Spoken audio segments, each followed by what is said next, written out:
नमस्कार, river times में आपका स्वागत है।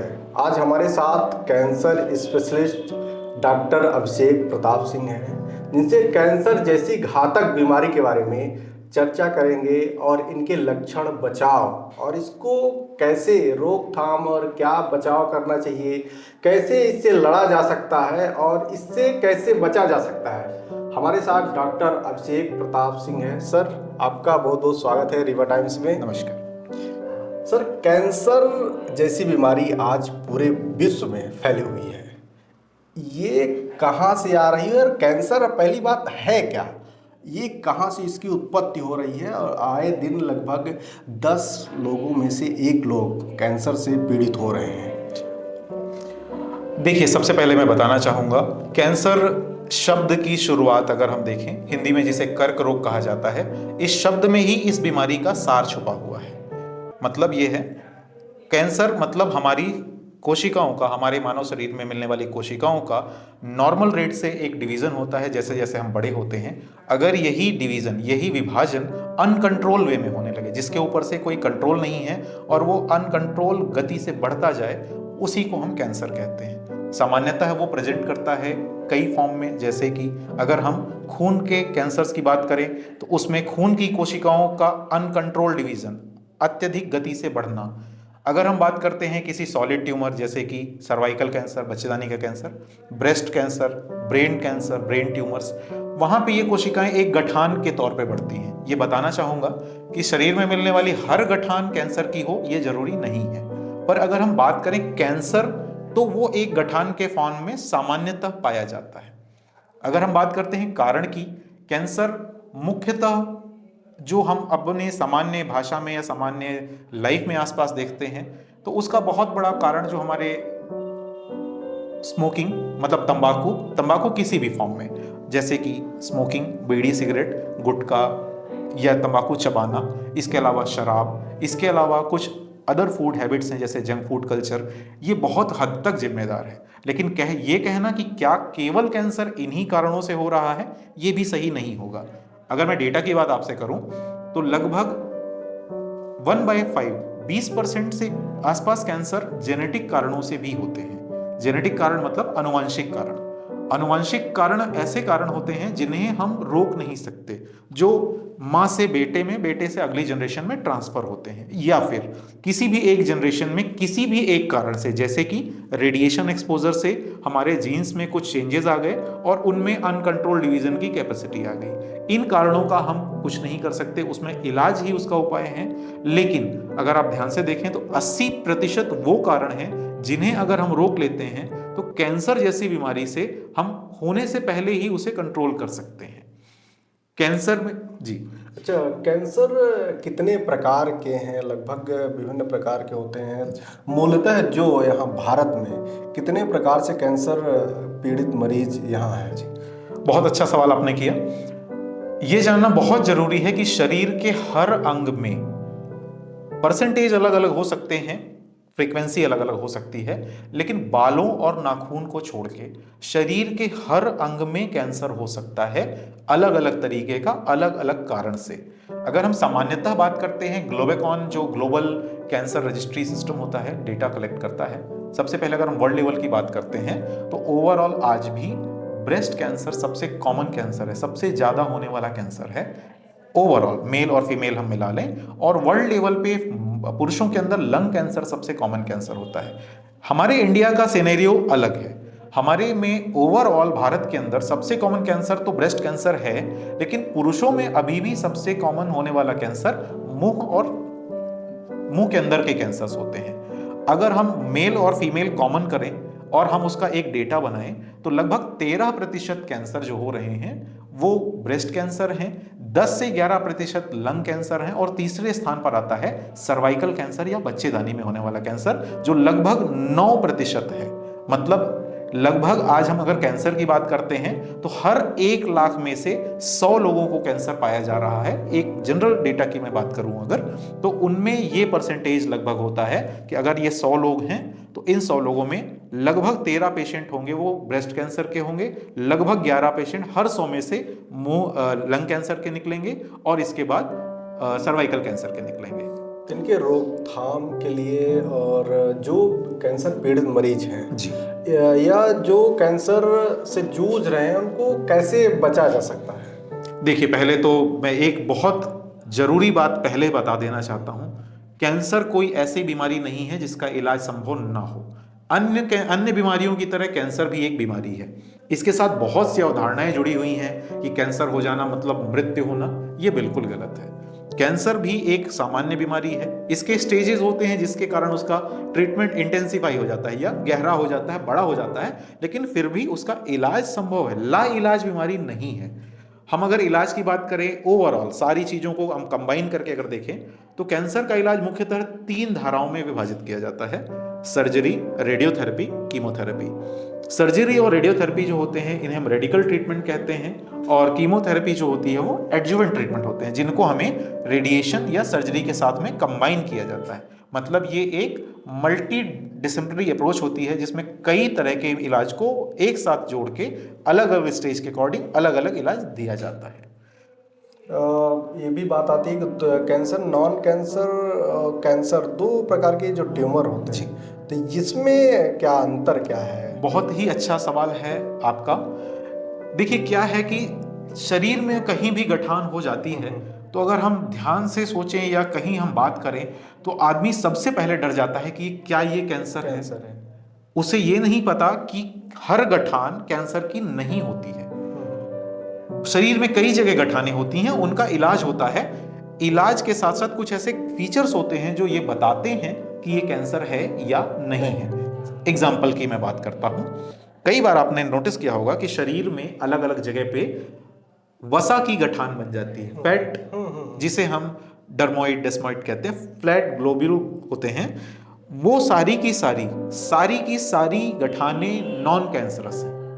कैंसर की गठान होने के कुछ फीचर होते हैं। सबसे पहले तो जैसे हम अगर सामान्य भाषा में कहें, वो अपनी जगह को जकड़ के रखती है, वो मूव नहीं करती, हिलती नहीं है, वो फिक्स हो जाती है। इसके अलावा उसका जो रेट ऑफ डिवीजन है वो बहुत तेजी से होगा। एक और चीज जो बहुत ध्यान रखने वाली बात है, जो मैं एम्फेसाइज करना चाहता हूं, खासकर ब्रेस्ट कैंसर के केस में, कि मैक्सिमम केसेस में, मतलब ज्यादातर केसेस में कैंसर की गठानें दर्द नहीं करती हैं। ये बहुत जरूरी बात है जो आपको जानना है, क्योंकि कई बार दर्द ना होने के कारण हमारे खासकर महिलाएं उस ट्यूमर को इग्नोर कर देती हैं कि वो दर्द तो कर ही नहीं रहा है तो फिर क्या दिक्कत है। पर विश्वास करें, यही वो पहला साइन है जिसमें आपको एक्शन लेना है, क्योंकि दर्द अगर होगा तो ये बहुत बड़ा चांस है कि वो कैंसर नहीं होगा। दर्द ना होना ही कैंसर का इंडिकेशन होता है। किसी भी आदमी या औरत की बात करें तो शुरुआती दौर में क्या लक्षण होते हैं कि उससे उसका सही समय से इलाज किया जा सके? जी, देखिए, ये क्वेश्चन, अगर इस प्रश्न की बात करें तो ये एक वेग प्रश्न है, क्योंकि कैंसर के सिम्टम जनरली जिस जगह का वो कैंसर है उसके हिसाब से अलग अलग होते हैं। मेजर कैंसर्स की हम बात कर लेते हैं। जैसे ब्रेस्ट कैंसर में एक सीने में, ब्रेस्ट में गठान होना, उस गठान का बढ़ना, उस गठान में दर्द ना होना लेकिन लगातार बढ़ते जाना, वो स्किन को इन्वॉल्व करती है, उसमें छाले हो जाना। हम ब्रेन ट्यूमर की बात करते हैं तो उसमें पेशेंट को लगातार चक्कर आना, किसी भी दवा से वो चक्कर या सिरदर्द कंट्रोल नहीं होना, उल्टी जैसा लगना। हम अगर मुंह की बात करते हैं तो मुंह में कुछ ऐसे छाले हो जाना जो किसी भी इलाज से नहीं रुक रहे हैं, भले वो आपको परेशान नहीं कर रहे हैं लेकिन उनका साइज लगातार बढ़ रहा है और आपके किसी भी इलाज से उसमें कोई फर्क नहीं पड़ रहा है। बच्चेदानी के कैंसर की बात करते हैं तो बच्चेदानी में जैसे सफेद पानी का रिसाव, बच्चेदानी से खून आने की शिकायत और किसी भी दवाई से इसका कोई रिस्पॉन्ड ना होना एक प्राइमरी साइंस है। अगर हम ओवरऑल 3 चीजों पे ध्यान दें तो हम कई कैंसर्स को बहुत पहले रोक सकते हैं, जिसमें सबसे जरूरी चीज है वो होता है वजन। एक बहुत क्लियर कट गाइडलाइन होती है जिसे हम कहते हैं 3B सिम्टम, जो किसी भी कैंसर के लिए वैलिड है। उसमें पहला लक्षण है वेट लॉस, वजन का कम होना। उसका एक क्राइटेरिया है, अगर आपके शरीर का मोर देन 10% वेट, जो भी आपका वजन है उसका 10% से ज्यादा वजन का लॉस 6 महीने के अंदर हो जाता है, जो किसी भी कारण से नहीं जुड़ा है। जैसे सपोज हम बीमार रहते हैं तो हमारा वजन कम होता है, हम डाइट पे हैं तो वजन कम हो रहा है, हम जिम कर रहे हैं, फिजिकल एक्टिविटी कर रहे हैं तो वजन कम हो रहा है। पर अगर ये कुछ भी नहीं है और बिना किसी कारण के आपका वजन कम हो रहा है, और वजन का कम होना लगभग 10% से जो भी आपका वेट है उससे ज़्यादा है 6 महीने के अंदर, तो ये एक बहुत बड़ा इंडिकेशन है कि या तो आप टीबी की तरफ जा रहे हैं, आपको ट्यूबरकुलोसिस होने के चांस है, या कैंसर का कहीं ना कहीं कोई पॉइंट आपके शरीर में है। इसके अलावा लॉस ऑफ एपेटाइट, भूख ना लगना, गर्मी ज़्यादा लगना, स्लीपलेसनेस और increase in body temperature. Sleeplessness मतलब होता है सामान्यतः हम रात को सोने के लिए 1 या 2 बार किसी भी पेशाब या किसी भी कारण से उठते हैं, पर अगर आपके साथ ऐसा हो रहा है कि लगातार आपकी नींद टूटती है बिना किसी कारण के, ना तो आप तनाव ले रहे हैं ना आप कुछ सोच रहे हैं, लेकिन आपको नींद नहीं आ रही है और आती है तो टूट जाती है और इसके बाद बहुत लंबे समय तक नहीं आती है, ये एक एक इंडिकेशन है। जरूरी नहीं है कि ये कैंसर हो, लेकिन एक बहुत बड़ा लक्षण जो हर कैंसर के साथ जुड़ा हुआ होता है, ये उनमें से एक है। बिल्कुल, ये भी कई बार पता चलता है कि कैंसर कई स्टेज रहता है, तो कितने स्टेज में कैंसर शुरुआत से लेकर अंत तक जाता है जी, और इससे क्या प्रभाव पड़ता है मरीज के ऊपर? बिल्कुल। देखिए, कैंसर की स्टेजिंग का मतलब होता है कैंसर कितना फैल चुका है और कहां कहां फैल चुका है। इसी को हम अगर एक टर्म में समराइज करें तो उसे स्टेज कहा जाता है कि कैंसर की साइज क्या है और कितना उसका फैलाव, एक्सटेंशन कितना है। Generally mostly cancers 90-95% cancers 4 stage में होते हैं। कुछ कैंसर्स को छोड़ के कुछ कैंसर्स 3 स्टेज में भी होते हैं, जिनमें मैं आपसे बात कर रहा हूं वो ब्लड कैंसर्स नहीं है। ब्लड कैंसर्स में स्टेजिंग सिस्टम बहुत अलग होता है। ये हम बात कर रहे हैं सॉलिड ट्यूमर्स की, जिसमें गठाने बनती हैं। तो स्टेज 1 जनरली उस कैंसर को कहा जाता है जो अपनी जगह पर सामान्यतः एक उतने कम साइज का है कि जिसे नेकेड आई से देखना या तो मुश्किल है या वो बिल्कुल अभी दिखना शुरू ही हुआ है, उसे हम स्टेज 1 कैंसर कहते हैं। स्टेज 2 कैंसर का मतलब ये है अब कैंसर की साइज इतनी बड़ी हो चुकी है कि हम उसे इजीली देख सकते हैं, पकड़ सकते हैं, पहचान सकते हैं, बता सकते हैं। किसी भी रेडियोलॉजिकल इन्वेस्टिगेशन जैसे सीटी, एमआरआई, आपके सोनोग्राफी, एक्सरे में हम उसे देख सकते हैं कि हाँ यहाँ पे एक गठान दिख रही है। वो लगभग स्टेज 2 में काउंट होता है। स्टेज 3 कैंसर का मतलब होता है कैंसर अपनी जगह से इतना बड़ा हो गया कि वो आसपास के किसी अंग में घुस रहा है। जैसे कि अगर आपके ब्रेस्ट का कैंसर है तो वो आपके दीवार में, छाती की दीवार में या दूसरे ब्रेस्ट की तरफ जा रहा है, या निपल एरियोला कॉम्प्लेक्स को इन्वॉल्व कर रहा है। बच्चेदानी का कैंसर है तो बच्चेदानी से निकल के आसपास के स्ट्रक्चर्स में घुस रहा है, जो हमारी पेल्विक कैविटी होती है उसके अंदर जा रहा है। स्टेज 4 कैंसर जो होते हैं वो जनरली मेटास्टेटिक कैंसर कहलाते हैं। मतलब कैंसर जहां से शुरू हुआ था वहां से निकल के शरीर के किसी भी और अंग में जा चुका है, इसे फैला हुआ कैंसर कहते हैं।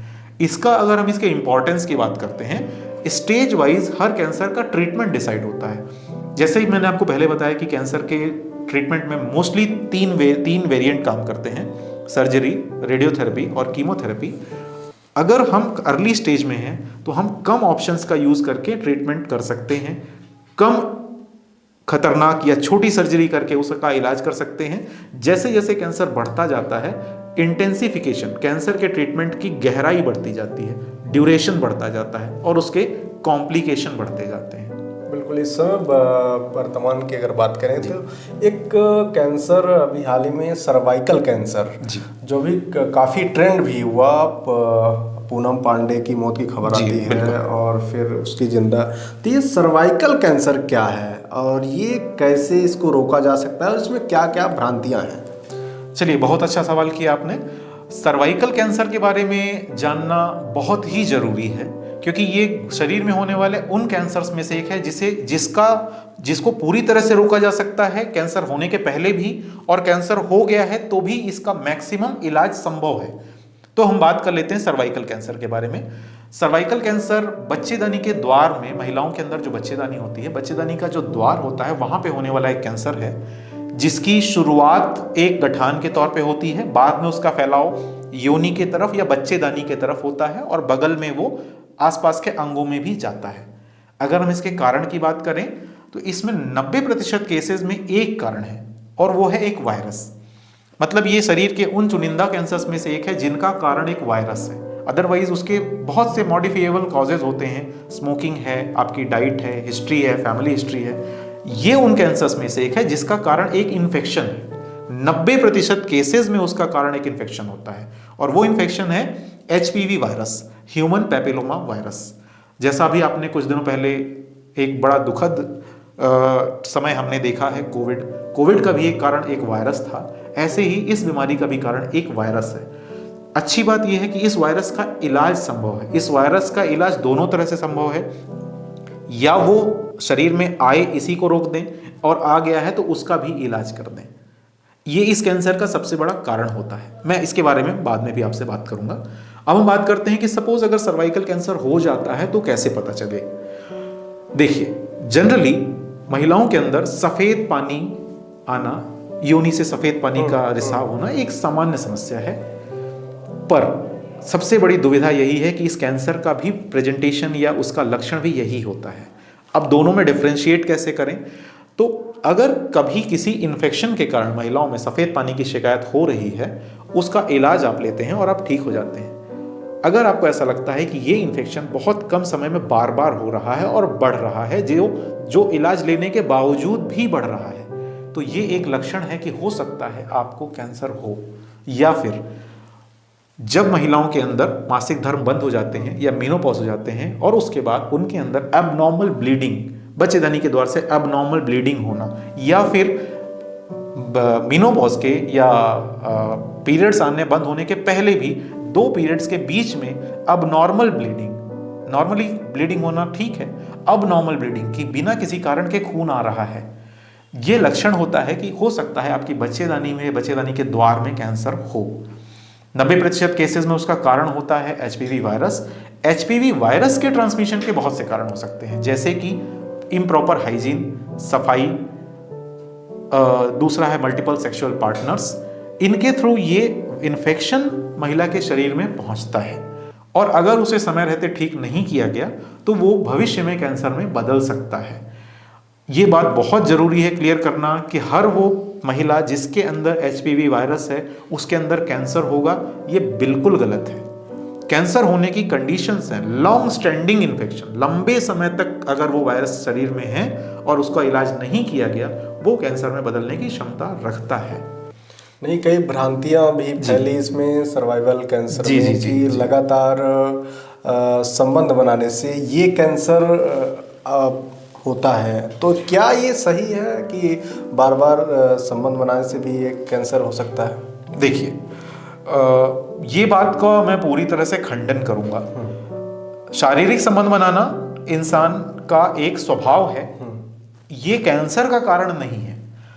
अगर आप अनप्रोटेक्टेड सेक्स में जाते हैं और आपके पार्टनर को ये इन्फेक्शन है, तो वो इन्फेक्शन इस संबंध के थ्रू आपके शरीर में पहुंच सकता है, ये एक कारण है। जैसे एचआईवी की बात। जी हाँ, बिल्कुल बिल्कुल बिल्कुल। इसी तरह से इसका रोकथाम अगर ये कर लें कि आप प्रोटेक्टेड सेक्स, इसके अलावा इंटरपर्सनल हाइजीन, जो महिला और पुरुष के बीच में इंटरपर्सनल हाइजीन होती है, सेक्स हाइजीन, इनका ध्यान रखते हैं, तो आप इन इन्फेक्शन को फैलने से ही रोक सकते हैं या क्रॉस ट्रांसफर होने से रोक सकते हैं। तो इस तरह से आप कैंसर को भी रोक सकते हैं, लेकिन इसके लिए ये सेक्सुअल एक्टिविटी जिम्मेदार नहीं है। सेक्सुअल एक्टिविटी एक जरिया है इन्फेक्शन को ट्रांसफर करने का, और इन्फेक्शन जिम्मेदार है कैंसर के होने का। तो जैसे कई बार ये भी देखा गया सोशल मीडिया में खबरें आई कि एक महिला अगर कई लोगों से संबंध बनाती है तो ये कैंसर फैल सकता है, जैसे एचआईवी की बात होती है। मैं इस पे आपका ध्यान बिल्कुल आकर्षित करना चाहूंगा। मल्टीपल सेक्स पार्टनर, इस टर्म को मल्टीपल सेक्सुअल पार्टनर कहा जाता है। Multiple sexual partner is a thing, मतलब वो एक ऐसी चीज है जिसमें कैंसर के फैलने का रिस्क औरों से काफी ज्यादा होता है। क्यों? देखिए, एक सपोज XYZ नंबर के पर्सन्स के बीच में एक शारीरिक संबंध बन रहा है और उनमें कोई भी एक ऐसा है जो इन्फेक्टेड है। जी, इन्फेक्शन का पता जनरली मेल में नहीं चल पाता है, फीमेल में बहुत जल्दी चलता है।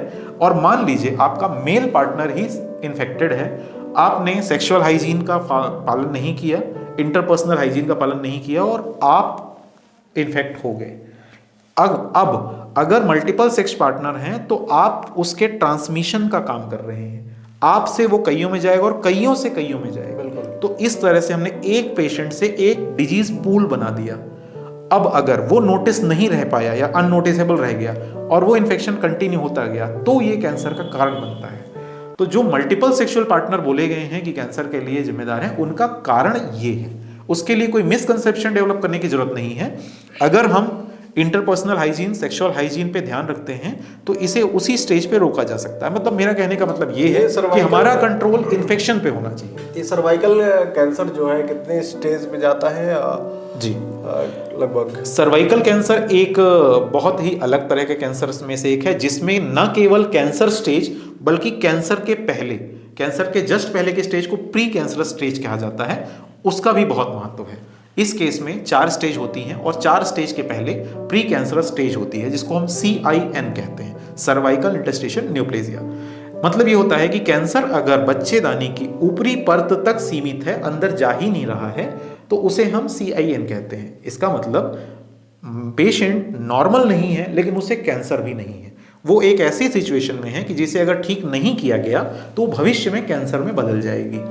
उसका इलाज की अगर हम बात करें तो उसमें laser ablation, cryo surgeries, leap, कुछ ऑप्शन होते हैं जिससे हम उन्हें ठीक कर सकते हैं। सपोज अगर ऐसा होता है कि इतने होने के बावजूद कैंसर को हम नहीं रोक पाए और कैंसर हो गया, तो कैंसर के 4 स्टेज होते हैं। स्टेज 1 सर्वाइकल कैंसर में कैंसर हमेशा बच्चेदानी जहां से के मुहाने जहां से वो शुरू हुआ है वहां पे सीमित रहता है। स्टेज 2 वो स्टेज होती है जिसमें कैंसर बच्चेदानी से नीचे योनि की तरफ और ऊपर बच्चेदानी की कैविटी की तरफ जाता है, लेकिन अभी भी वो बच्चेदानी के अंदर ही है। स्टेज 3 वो स्टेज होती है जिसमें कैंसर बच्चेदानी से बाहर फैलना शुरू करता है, वो नियर बाय स्ट्रक्चर्स में घुसता है और कई बार किडनी की समस्या भी खड़ी कर देता है। और चौथी स्टेज को 2 हिस्से में डिवाइड किया जाता है, स्टेज 4A और 4B। 4A का मतलब होता है कैंसर अपनी जगह से शुरू होके आसपास के स्ट्रक्चर्स में घुस गया। आसपास के स्ट्रक्चर मतलब पेशाब की थैली आगे और बड़ी आंत रेक्टम पीछे, अगर कैंसर अपनी जगह से निकल के इन दोनों स्ट्रक्चर में भी चला गया तो इसे स्टेज 4A कहते हैं। और 4B का मतलब होता है कैंसर अपनी जगह से निकल के शरीर के किसी भी दूसरे अंग में चला गया, जैसे कि लंग्स, हमारे फेफड़े और लीवर मोस्ट कॉमन अंग है जहां वो जाता है, इसे हम स्टेज 4B कहते हैं। बिल्कुल। एक आखिरी सवाल है कि कैंसर से बचने के लिए जी लोगों को क्या करना चाहिए, कैसे बचें? आज की डेट में अगर हम बात करें WHO का जो हमारा कैंसर का थीम है 2022 से 24 का, वो यही है, फिल द केयर गैप। हमें कैंसर के गैप को भरना है। ये कई तरह से होता है। सबसे पहला है कि अगर कैंसर हो ही ना, फिर अगर कैंसर हो गया है तो क्या करें, तो हम दोनों को सेपरेट बात कर लेते हैं। कैंसर हो ही ना, इसके लिए हमारी भारत सरकार ने एक बहुत बड़ा इनिशिएटिव, जो एक मेरी नज़र में एक लैंडमार्क इनिशिएटिव होने जा रहा है, वो अभी कुछ दिनों पहले आपने सुना होगा, कैंसर वैक्सीनेशन। खासकर सर्वाइकल कैंसर के लिए वैक्सीन डेवलप की गई है।